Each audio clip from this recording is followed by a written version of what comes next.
Hey, this is Bruce Walter with FlexPack Pro, and one of the things that we've been putting a lot of effort into are offline systems utilizing the superior print quality that you get from thermal transfer overprinters. One of the things we're going to show you right now is our newest tabletop system, and it's a very easy system to use for folks who have short run or unusually shaped bags or pouches that they like to put variable information on. So first it starts over here with our Pro Code, user-friendly, Windows-based design software. So you design the image on this, and then you take the image and put it on the USB drive. You come over here and you load the images onto the touchscreen controller, which can hold up to 5,000 individual images.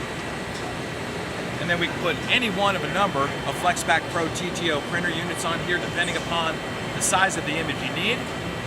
In this case, we've got our newest 420i XT unit, which has a large ribbon capacity of 1,000 meters.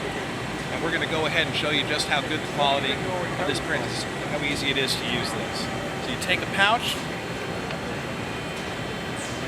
slide it under the unit. This here is a foot pedal, which we'll just press for now. And you come out with press quality graphics, text, date codes, lock codes, and barcodes. If you want to learn more about this, just get in touch with us. We're here for you anytime.